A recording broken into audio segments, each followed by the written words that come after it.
Essa é a disciplina de Análise Instrumental 1, o módulo de espectrofotometria de absorção no ultravioleta visível, e nós vamos falar um pouco da interação da luz com a matéria.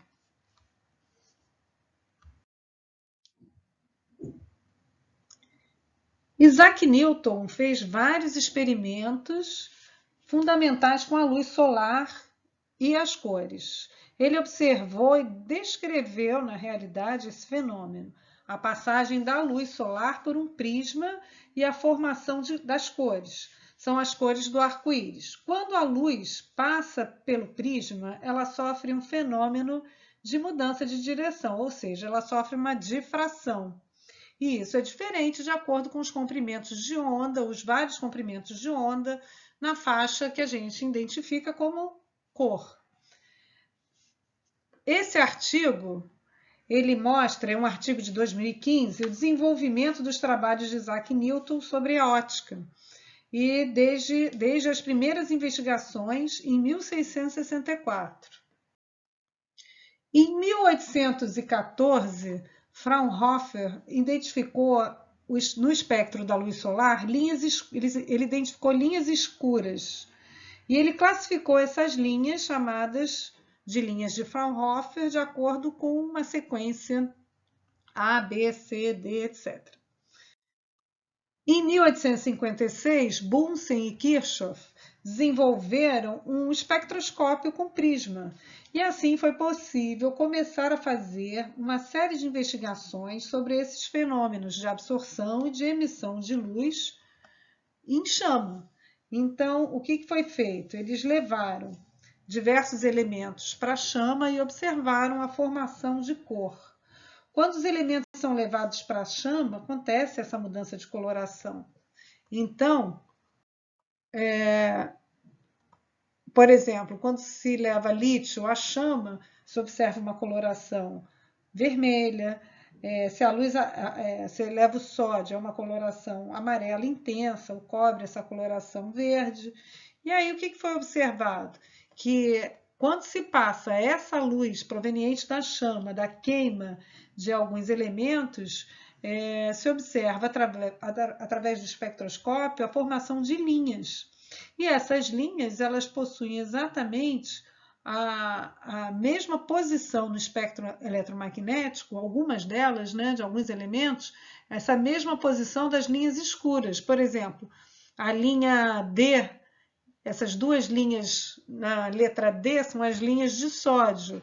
E passando o sódio, a luz proveniente de uma chama, que ele está consumindo, o elemento sódio, se a gente passar essa linha, essa luz por um espectroscópio, a gente vai ver a formação de duas linhas que são exatamente essas linhas que estão faltando no espectro da luz solar.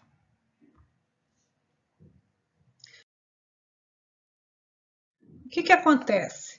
Um corpo opaco, quente, como o Sol, ele emite um espectro contínuo. Então, aí na letra A, a gente observa um espectro na região do visível, que vai do violeta até o vermelho, sendo formado a partir da emissão de radiação da luz solar.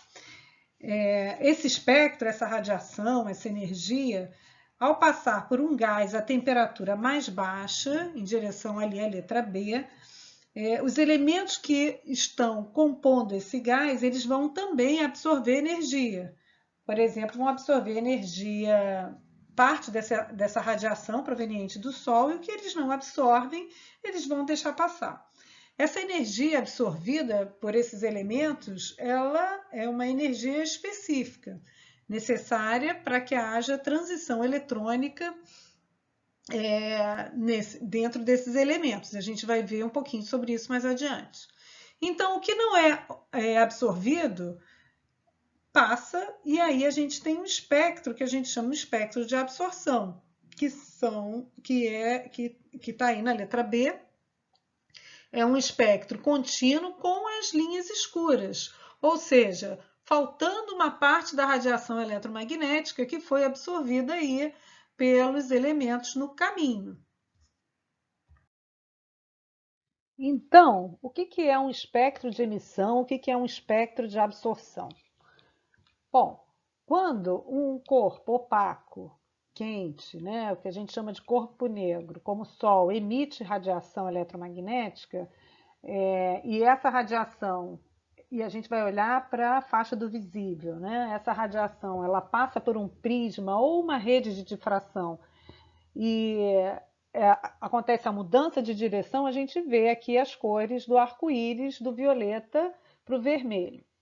Nós utilizamos como fonte de radiação nessa região uma lâmpada com um material que é o tungstênio. Então, quando o tungstênio ele é levado à incandescência, ele emite uma radiação, isso é uma característica desse material, na região do visível, portanto, e aí emite um espectro contínuo. Então, aqui no primeiro exemplo, a gente tem uma lâmpada de tungstênio emitindo radiação, passando por uma rede de difração ou prisma e a presença de um espectro contínuo. O que seria um espectro de emissão e um espectro de absorção? Quando, aqui no segundo exemplo, um gás aquecido, elementos que, nesse gás, que estão absorvendo energia térmica, eles vão emitir uma coloração, assim como aqueles elementos na chama, como sódio, como lítio, gerando uma cor característica daquele elemento, que na realidade é uma cor, é uma energia proveniente das transições eletrônicas que acontecem nos subníveis eletrônicos desse elemento. E essa emissão de luz já não é mais uma luz branca, é uma luz característica desse elemento. Ao passar, então, por uma rede de difração, a gente observa a presença de linhas de emissão. Esse é o espectro de emissão. Com energias, essas linhas caracterizam a energia relativa às transições eletrônicas desse elemento. E no terceiro exemplo, o que nós temos? O espectro de absorção. Como é que ele é obtido? Primeiro eu vou precisar de uma fonte de energia, e aí eu tenho uma lâmpada de tungstênio. Ao passar por elementos que vão absorver parte dessa energia, estão, portanto, absorvendo energia eletromagnética nessa região.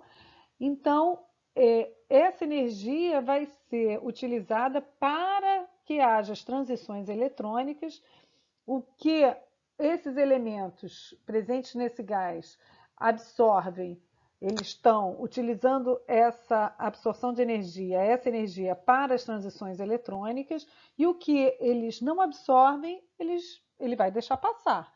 Então, eu tenho aí o espectro de absorção. Se a gente observar, é claro que a sobreposição do espectro de absorção de determinado elemento com o espectro de emissão gera aí o espectro contínuo, sem interrupção. Novamente, aqui eu tenho como exemplo uma luz, uma lâmpada comum, que na realidade é uma lâmpada contendo filamento de tungstênio. Essa radiação ela está ultrapassando uma fenda e em direção ao prisma. No prisma, ela vai sofrer a difração e aí a gente vai observar aqui nesse anteparo a formação das cores, né? Portanto, um espectro contínuo. Quando eu tenho uma lâmpada com um determinado gás, o que está acontecendo?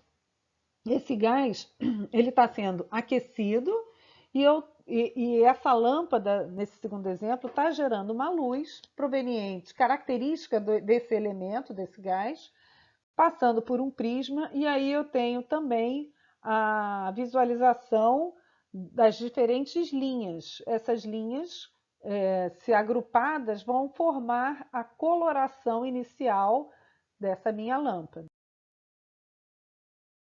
Então, quando a radiação eletromagnética interage com a matéria, vários fenômenos podem acontecer, né? Acontecem os processos de absorção e transmissão, que nós vamos estudar na região do ultravioleta visível. Acontece a reflexão, que é uma mudança de direção do feixe luminoso, com retorno dessa radiação ou parte dessa radiação. quando entra em contato com uma superfície refletora. Acontece também refração, que também é uma mudança de direção. O feixe atravessa o material, ultrapassa esse material com uma mudança no ângulo da direção do feixe. Nós temos os processos de emissão e fluorescência, que são energias emitidas pelo material em condições apropriadas. Também vamos estudar um pouquinho de emissão. A difração, que é o espalhamento quando a radiação passa, por exemplo, por uma fenda.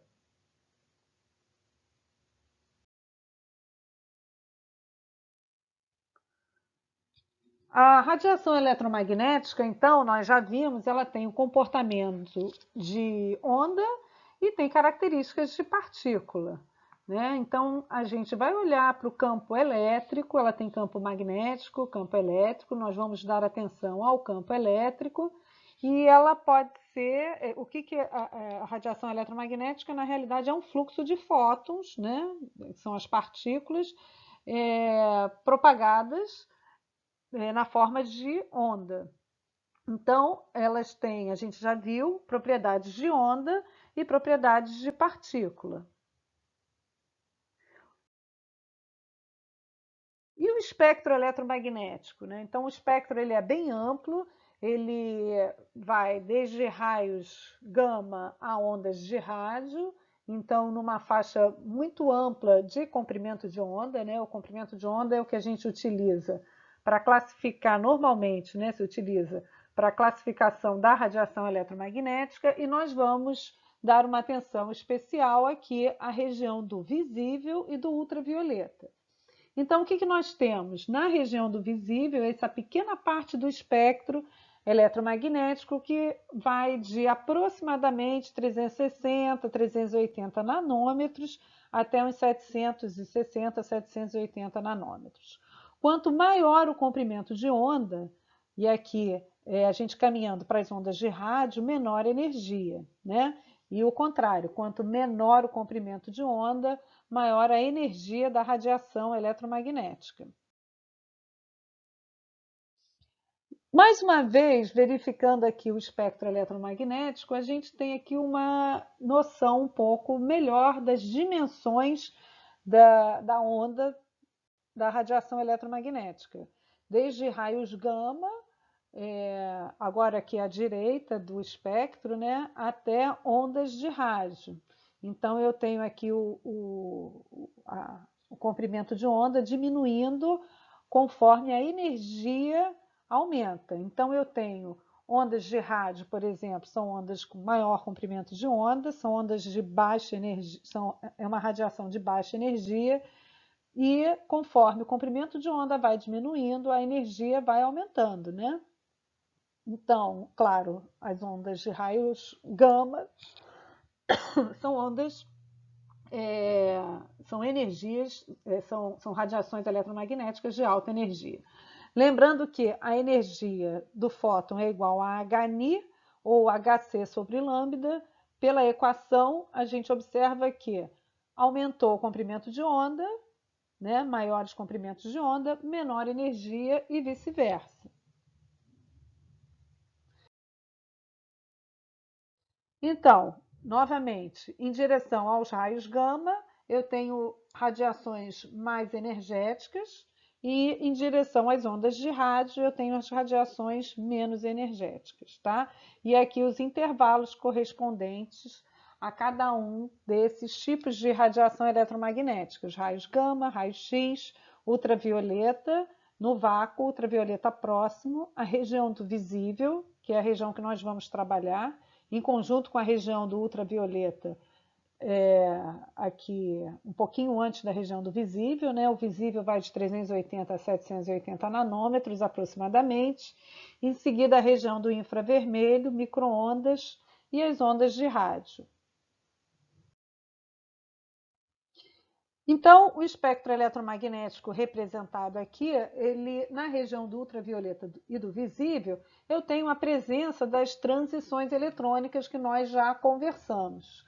Então, as ondas As microondas, por exemplo, são radiações eletromagnéticas, onde a energia são menos energéticas, né? Então, o que, que acontece? Quais são os movimentos que acontecem na minha molécula, né? E agora a gente vai pensar em moléculas, já que a gente está falando na região, vai trazer essa propriedade da radiação eletromagnética para a quantificação dos analitos que a gente quer determinar na nossa amostra. Nessa região do micro-ondas, o que a gente tem? A presença de uma energia que vai levar à rotação da minha molécula, né? O micro-ondas da nossa casa, da nossa cozinha, ele tem uma energia, uma frequência ajustada para a rotação da molécula de água, por isso que os nossos alimentos são aquecidos no micro-ondas. Então, conforme a radiação eletromagnética vai ganhando energia, os movimentos vão ficando mais intensos.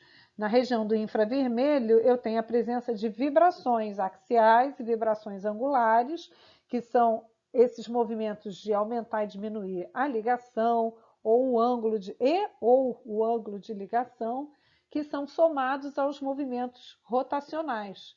Na região do ultravioleta e do visível, eu tenho movimentos rotacionais, vibracionais e as transições eletrônicas. O que é a transição eletrônica? É a passagem dos meus elétrons ligantes, de um orbital ligante, com a absorção de energia, eles passam a orbitais antiligantes. Então, os elétrons mais afastados do núcleo são os elétrons mais vulneráveis às transições eletrônicas, à absorção dessa energia. Então, esse é um processo de vai e volta, é um processo onde não há quebra de ligação. Conforme a energia vai aumentando, a gente vai passar para as radiações na região do ultravioleta e dos raios X, raios gama, etc. O que acontece? As energias são maiores, então eu tenho radiações de maior energia, podendo levar até a quebra de ligação e a destruição da matéria original. Então eu tenho transições. Aqui é o exemplo da minha molécula, né? X no meu analito, da minha molécula, do meu elemento, na presença de energia, HNI, que é igual a HNI ou HC sobre lambda, eu tenho a passagem da minha molécula para um estado excitado, caracterizado pelo asterisco. Então, no processo de absorção de energia, a minha molécula, o meu analito, ela passa do estado fundamental para o estado excitado. Esse processo acontece pela absorção dessa energia eletromagnética e depois, no retorno ao estado fundamental, ela também tem que liberar algum tipo de energia, podendo liberar, por exemplo, calor. Então, na região do ultravioleta e do visível, né, o visível trabalha com energias menos intensas, eu tenho energias rotacionais, vibracionais e transições eletrônicas acontecendo para o processo de... Então, no processo de absorção de energia, minha molécula ela entra em contato com a energia eletromagnética, representada aqui por HNI, indo para o estado excitado, representado pelo asterisco. No processo de retorno, quando a molécula retorna do estado excitado para o estado de mais baixa energia, para o estado fundamental, ela libera também algum tipo de energia, por exemplo, aqui calor, ou pode liberar outro tipo de energia por outros processos. O tempo de vida da espécie no estado excitado eletrônico é muito curto, em torno de 10 elevado a menos 8, 10 elevado a menos 9 segundos. Então, é um processo extremamente rápido. Então, a radiação eletromagnética, na região do visível, ela é resultado dos movimentos rotacionais, vibracionais e das transições eletrônicas. O espectro de uma molécula, o espectro de absorção de uma molécula, então, é um espectro de banda.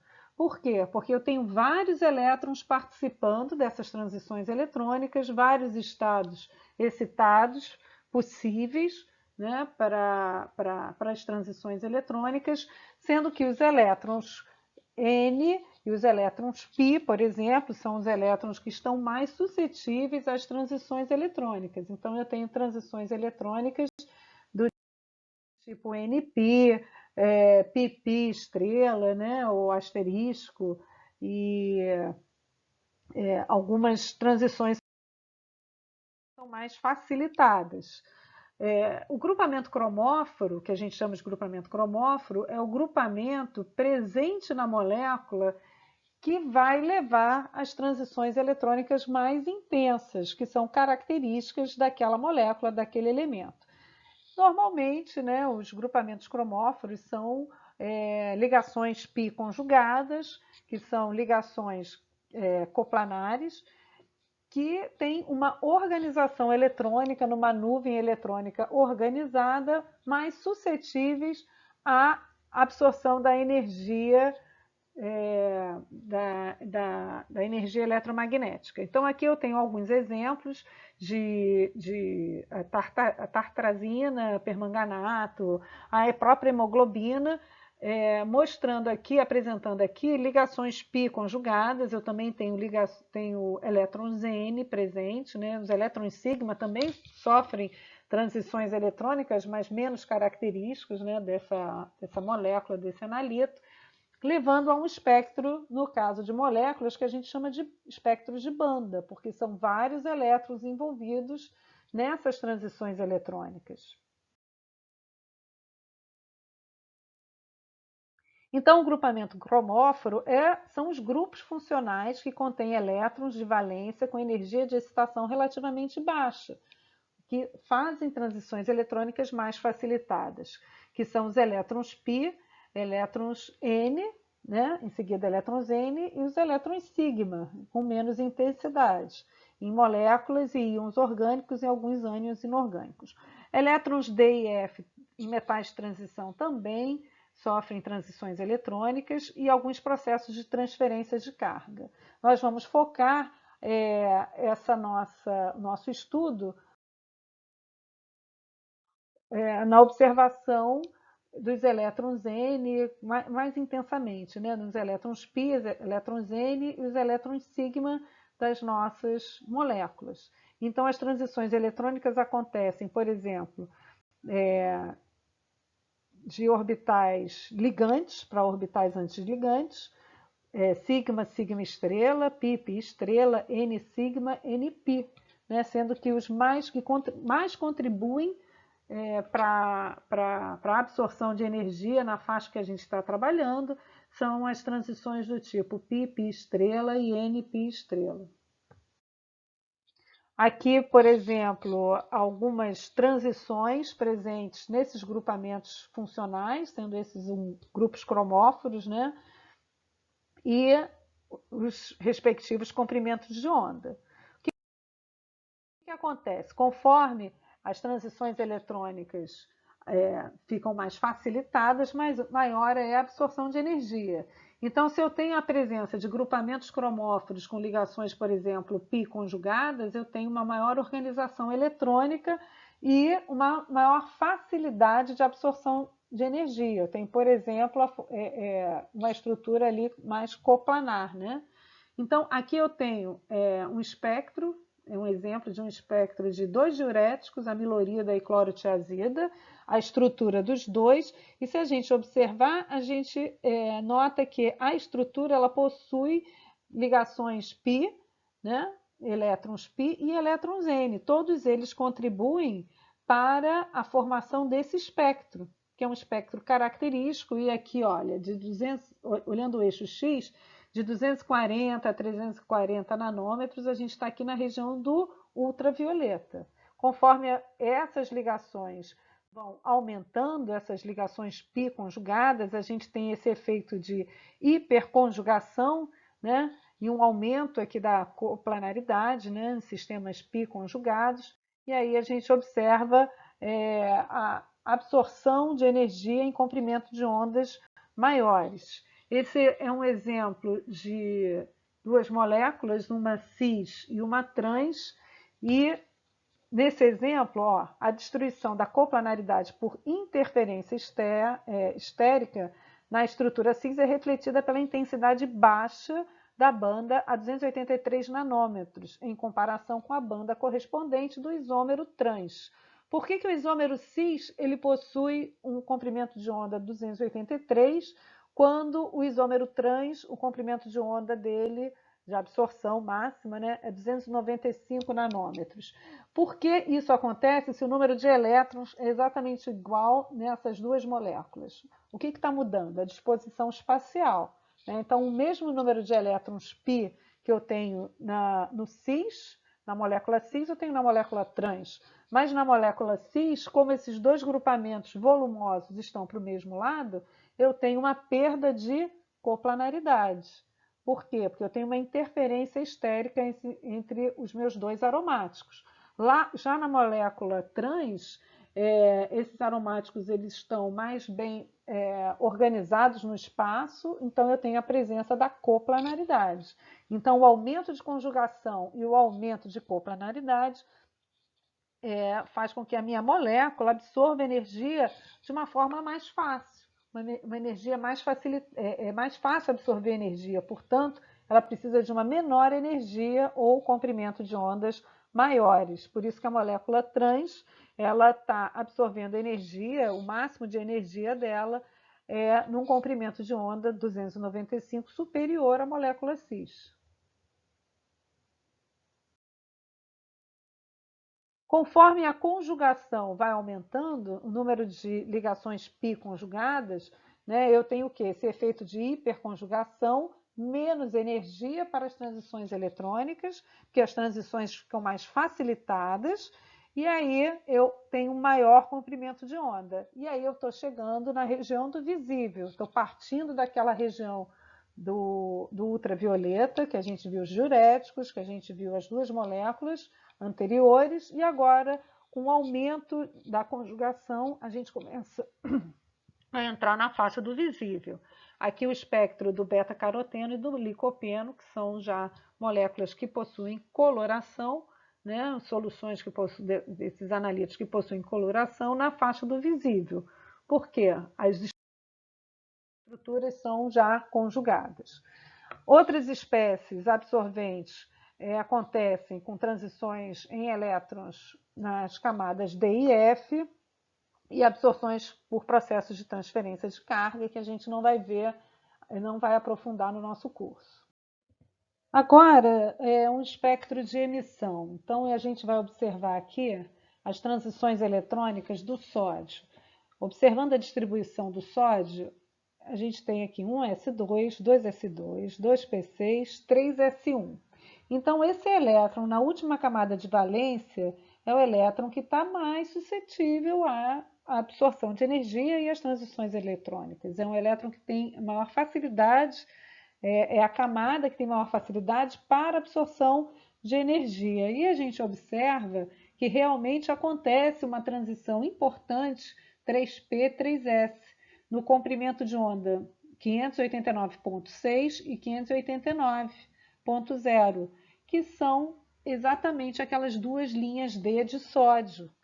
O que acontece nesse momento? Esses elétrons 3P, 3S, eles sofrem transições eletrônicas na camada 3S, 3P, uma mantendo o spin e a outra com inversão de spin.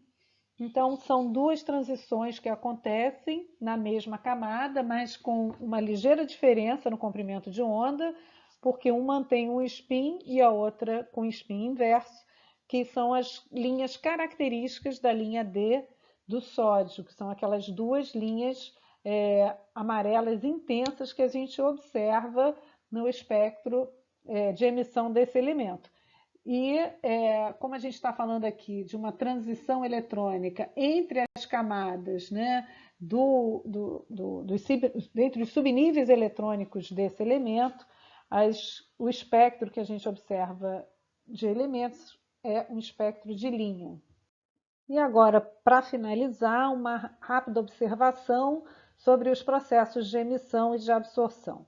Num processo de absorção de energia, eu tenho a absorção da energia luminosa, a passagem do meu analito do estado fundamental para o estado excitado e o retorno para o estado fundamental, liberando um outro tipo de energia. Vamos pensar em calor, por exemplo. E nos processos de emissão, eu tenho a emissão da energia luminosa. Então, a absorção de, por exemplo, calor, passando o meu analito do estado fundamental para o estado excitado e no retorno para o estado fundamental, a emissão de energia luminosa. Então, quando a gente fala de processos de emissão e processos de absorção, a gente está falando em processos de emissão de luz e processos de absorção de luz.